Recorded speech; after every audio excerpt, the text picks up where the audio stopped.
ঠাকুর শ্রী শ্রী রামকৃষ্ণ পরমহংসদেব এবং মা শারদার চরণে আমার সশ্রদ্ধ প্রণাম জানিয়ে ভিডিওটা শুরু করছি। মা শারদাকে আমরা দেখি সাধারণ গৃহবধূ রূপে। তিনি নিজের দৈবী সত্তাকে ঢেকে আবির্ভূত হয়েছিলেন।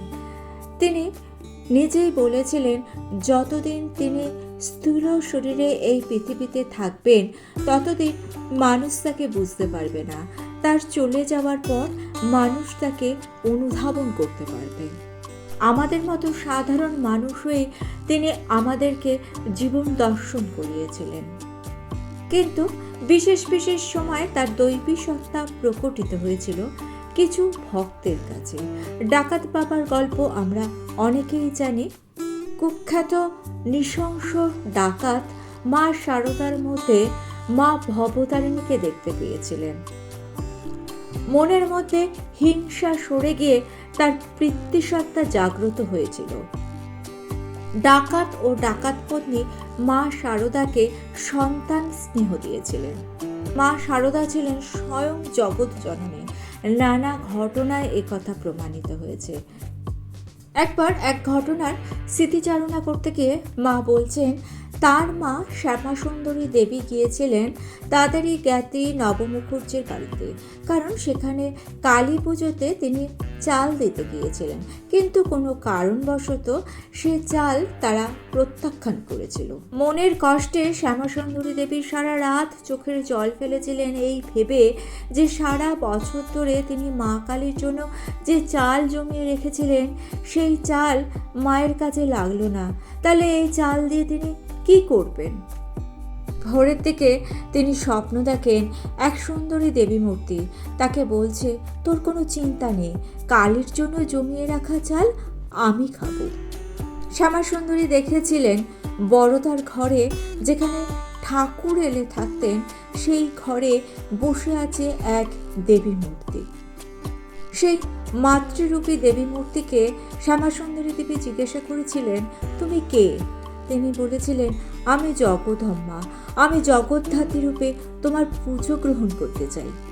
পরদিন সকালে শ্যামাসুন্দরী দেবী মা শারদাকে তার স্বপ্নের কথা জানান এবং বলেন যে তিনি জগদ্ধাত্রী পুজো করবেন। সেই থেকে শুরু হয় জয়রামবাটিতে মা জগদ্ধাত্রীর পুজো। পুজোর শেষে শ্যামাসুন্দরী দেবী যখন মাকে বিসর্জন দিচ্ছিলেন তখন বলেছিলেন, মা জগাই, সামনের বছর আবার এসো, আমি তোমার জন্য সব জোগাড় করে রাখ। সেই থেকে আজও জয়রামবাটিতে জগদ্ধাত্রী পুজোর পর প্রতিমা বিসর্জনের সময় একই কথা মাকে বলা হয়। মাকে মা জগদ্ধাত্রী রূপে প্রত্যক্ষ করেছিলেন মায়ের কিছু বিশেষ ভক্ত।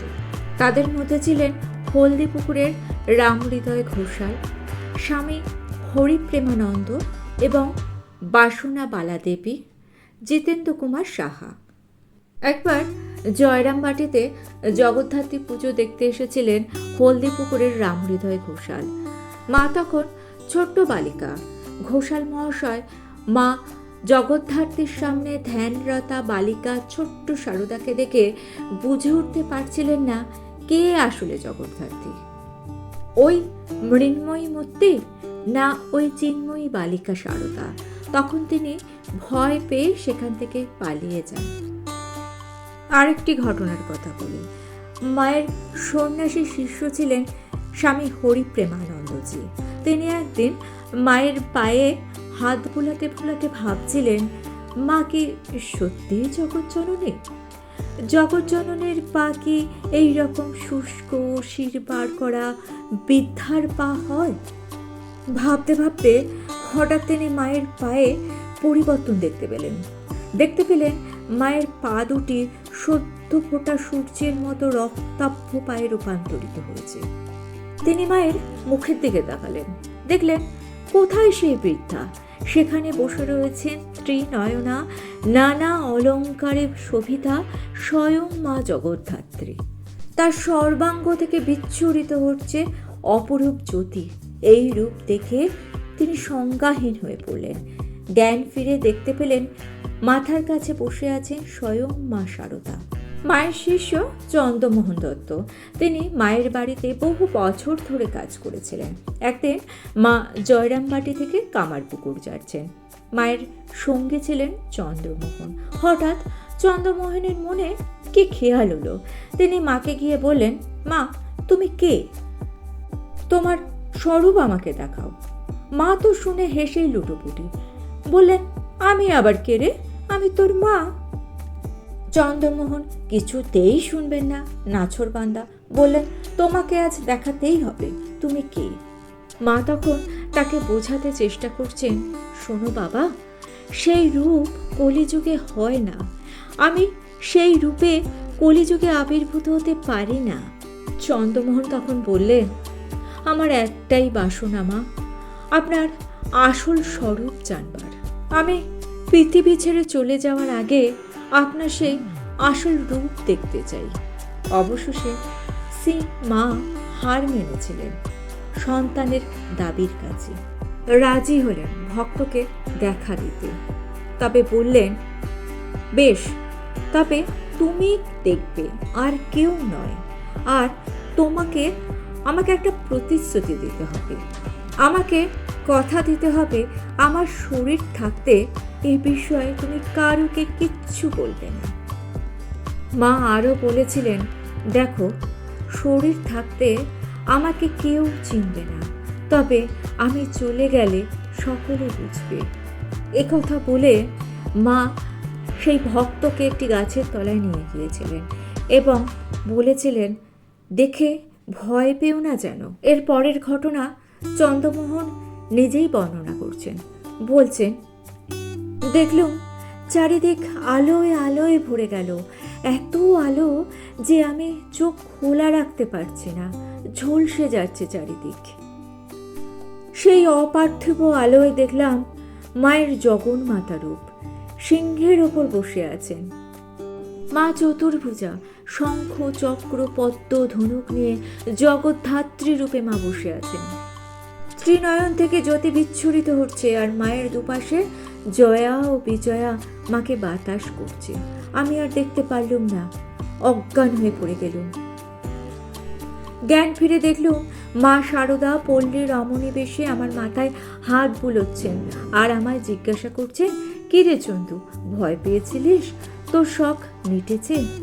এই হলো আমাদের মা স্বয়ং জগদ্ধাত্রী।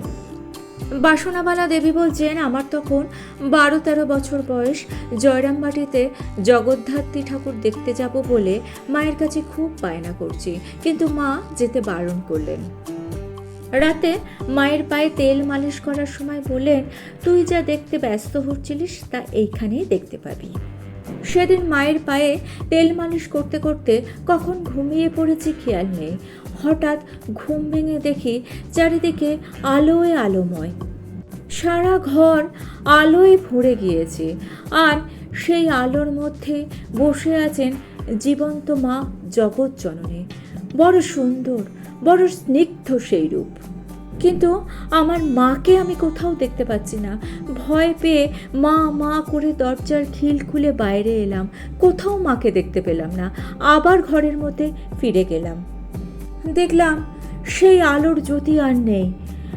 একটা প্রদীপ টিম টিম করে জ্বলছে, আর আমার মা ঠিক যেরকম শুয়েছিলেন ঠিক সেরকমভাবেই শুয়ে আছেন। মাকে ডাকলাম, মা বললেন, তুই দেখেছিস তো? আমি যা দেখেছি সব মাকে বললাম। মা মিষ্টি এসে বললেন, যা দেখেছিস সব সত্যি। মার দেহত্যাগের পর জিতেন্দ্রমোহন কালী মন্দিরের সামনে বসেছিলেন। হঠাৎ দেখলেন মা কালী অদৃশ্য হয়ে গেল, প্রকাশ পেল সিংহবাহিনী মা জগদ্ধাত্রী। তারপর সেই মূর্তিও মিলিয়ে গেল। এবার দেখলেন শ্রী শ্রী মা শারদার। তারপর আবার সেই কালী মূর্তি। বুঝলেন, যিনি মা কালী তিনি মা জগদ্ধাত্রী, আবার তিনি মা শারদা। এর অলৌকিক লীলা শুনলে এবং মাকে অন্তর থেকে অনুভব করলে আপনিও কিন্তু মাকে দেখতে পাবেন আপনার অন্তরে। ভিডিওটা যদি আপনাদের ভালো লেগে থাকে ছোট্ট করে একটা লাইক করে দিয়ে চ্যানেলটিকে সাবস্ক্রাইব করে নিয়ে পাশে থাকা বেল আইকনটা প্রেস করে দিয়ে অল অপশনটা ক্লিক করে দেবেন। তাহলে যখনই নতুন কোনো ভিডিও আপলোড করব তার নোটিফিকেশন আপনাদের কাছে পৌঁছে যাবে। ঠাকুর এবং মায়ের চরণে প্রণাম জানিয়ে আজকে এই পর্যন্ত। Thanks for watching.